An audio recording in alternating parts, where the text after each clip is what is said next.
Hello and welcome back to my channel. If you're new here, I'm Sonia. A very warm welcome to you. In a recent video, I reviewed a tea room where several guests happened to be fathers and their children. It was Father's Day weekend. It made me think about how nice it is to introduce children to afternoon tea. And by children, I mean, say, 8 to 12 years old. It teaches manners, sharing, and how to appreciate a special occasion. And if you're so inclined, a little bit of history can be thrown in as well. I also thought how nice it would be if you teach children at home about afternoon tea. Then in the future, if you want to take them out somewhere for tea, they'll know what to expect. So first, the menu. You know best what your children and their friends like, what they can tolerate by way of allergies and taste preferences, but these are a few ideas to give you a place to start.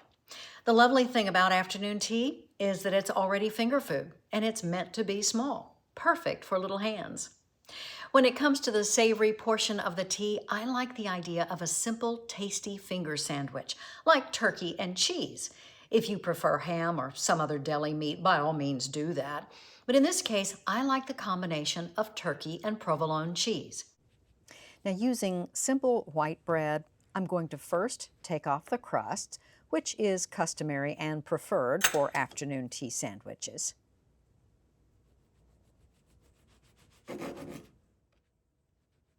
Once that's done as you like it, then smear a little butter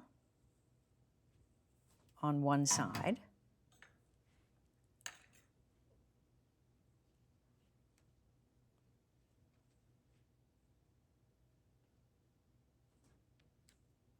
Followed by a little mayo on the other.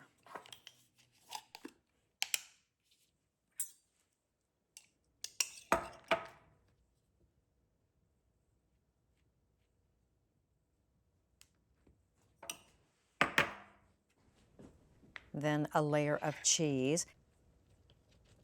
You can always overlap the cheese, that's fine, but I think it makes a nice edge if you cut that to fit just right. And the same with the turkey.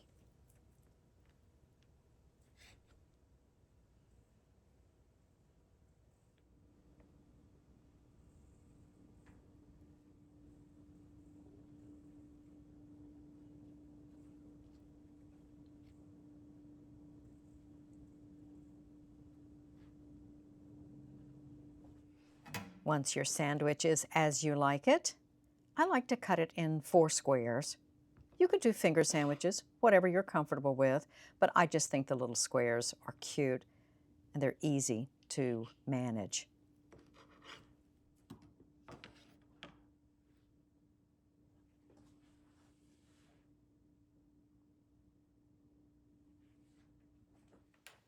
Next up, peanut butter and banana roll-ups. Now for this, I'm using a flour tortilla. You could use any kind of bread you like. Just make sure that it's flat. But a tortilla works really well. Now I'm just going to spread about 2 tablespoons of peanut butter. You don't want it too thick, just a nice thin overall layer. Because once you start rolling this up, it will kind of squish to the ends.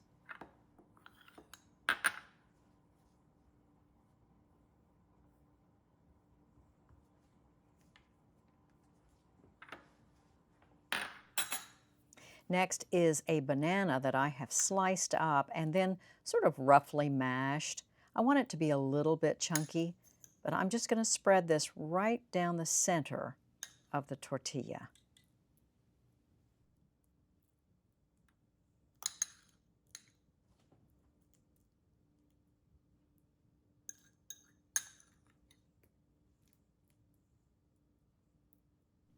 And once that's just like you like it, then I'm going to roll that up. Not too tight, but snug. Because as you can see, it's kind of pushing that mixture forward a little bit.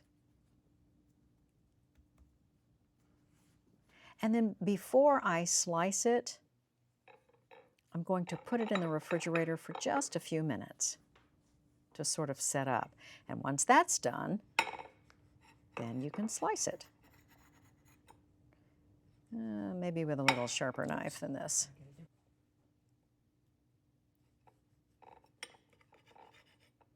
That works.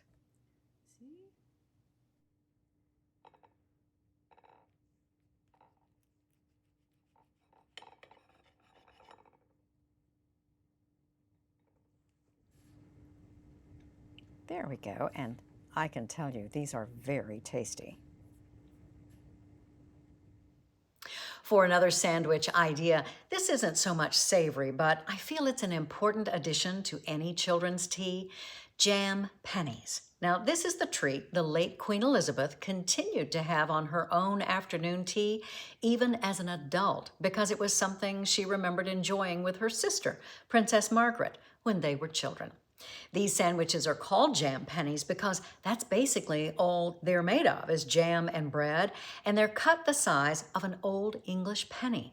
Now, I'm using the smallest cookie cutter I have, which is 1.5 inches, and although an English penny, as you can see, is smaller than that, I think you get the idea. If you want to cut them bigger, they should be 2 bites. For ease, I butter my bread first. And by doing that, it's going to make it easier to punch out these rounds, because I'm going to put the bread together like a sandwich and then use my cutter first. I think I'll be able to get about 4 pennies per sandwich here.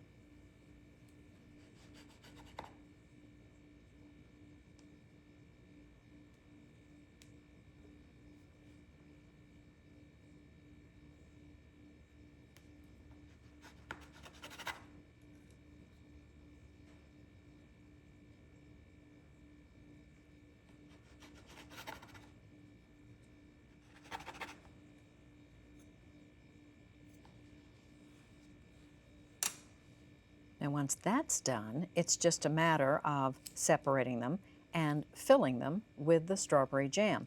Now, traditionally, it's either strawberry or raspberry that's used for this little sandwich. And I would use jam and not preserves.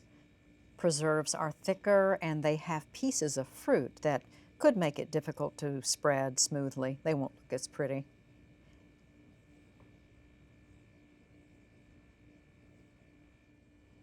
Aren't these sweet? And perfect little bites. Next up, of course, are the scones. Now, I'm going with plain. You could make fruit-filled if you like. You would do that by adding some raisins or cranberries to the dry mix. But you know, some children aren't yet keen on that, so plain works really well. You just want to keep them small. By the way, this is a tried and true scone recipe. Everything rises really pretty and they taste really good. I'll put the details in the description box below for it and some of the other menu items I'm creating today.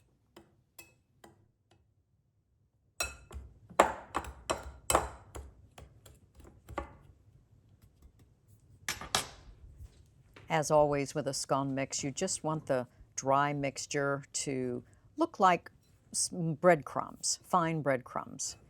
And you just want to lift it, make it nice and airy before adding your wet mix. Here I have some milk and some vanilla extract.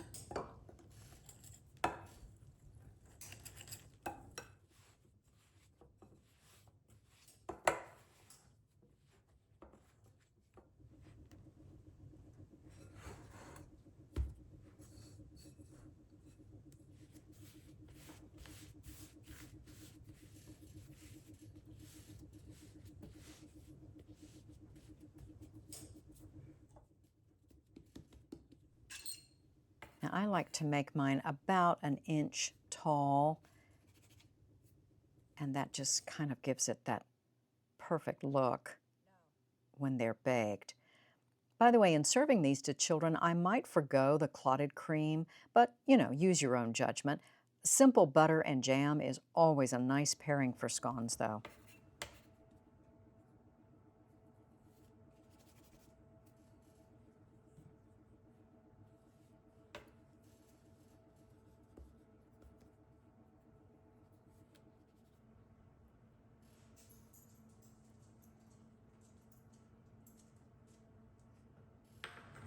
And after a nice egg wash, it's into the oven they go.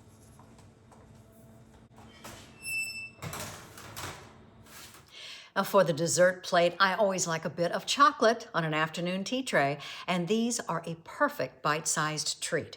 Chocolate-covered peanut butter Ritz Bits. They come cheese-filled or peanut butter-filled. Be sure you get the peanut butter. Just put them out on a bit of waxed paper, then melt a little chocolate in the microwave. Now I'm using chocolate almond bark. If you need it to be a bit thinner for coverage, you can add a dollop of coconut oil or shortening, and that will thin it out. Then you just want to dip each Ritz bit into the chocolate using a dipping fork or a couple of regular forks, whatever is easiest for you, and then put them on the waxed paper to set up. At this stage, you can add any sprinkles before the chocolate dries.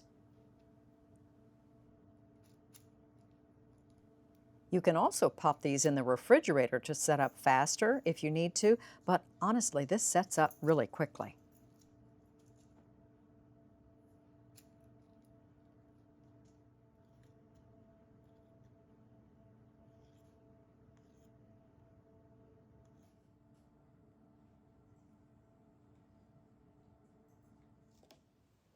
Now, when planning any tea party, I think it's fine to throw in a few store-bought items if you know they're good. It's simple and it will save you some time. So I picked up this little cake square from my local grocer's bakery. Great for smaller servings. I'm just going to portion them out.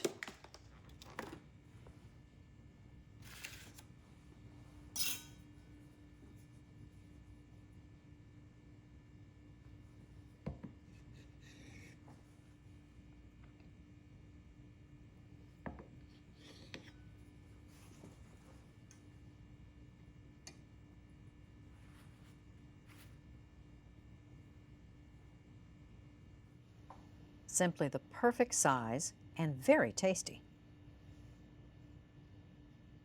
Finally, a bit of fruit makes for a fun and colorful item on the sweets tray. I have strawberries, blueberries, and seedless grapes, and I'm just putting it on toothpicks. Now, if you think pointy things are a little risky, you could always turn this into a little fruit cup.